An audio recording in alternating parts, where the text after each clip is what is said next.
சிம்பிளாக ஒரு புடலங்காய் பொரியல் எப்படி பண்ணுறது வாங்க பார்க்கலாம். ஃபஸ்ட்டு எண்ணெய் ஊற்றிக்கலாம்.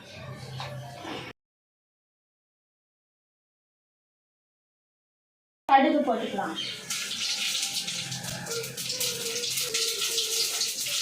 கடுகு நல்லா வெடிச்சிட்டு ஒரு வெங்காயம் கட் பண்ணி வச்சுருக்கோம். அதுக்கப்புறம் கொஞ்சம் கருவேப்பிலை ரெண்டுத்தையும் சேர்த்து போட்டுடலாம். இப்போ நல்லா வதக்கிக்கலாம்.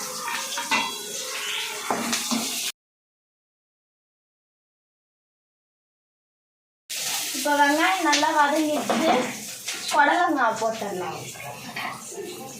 ஒரு கிளறி 5 நிமிஷத்துக்கு மூடி வச்சிடலாம்.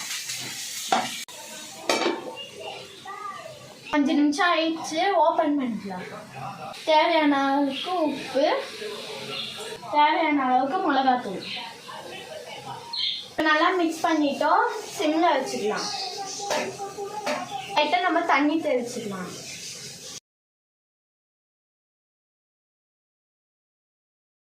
இப்போ நம்ம 5 நிமிஷத்தை க்ளோஸ் பண்ணி வச்சுக்கலாம்.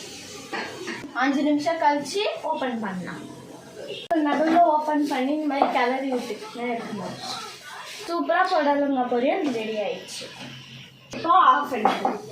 இது சாதத்தோடவோ சப்பாத்தியோடவோ சேர்த்து சாப்பிட்டிங்கன்னா சூப்பராக இருக்கும். தேங்க்யூ.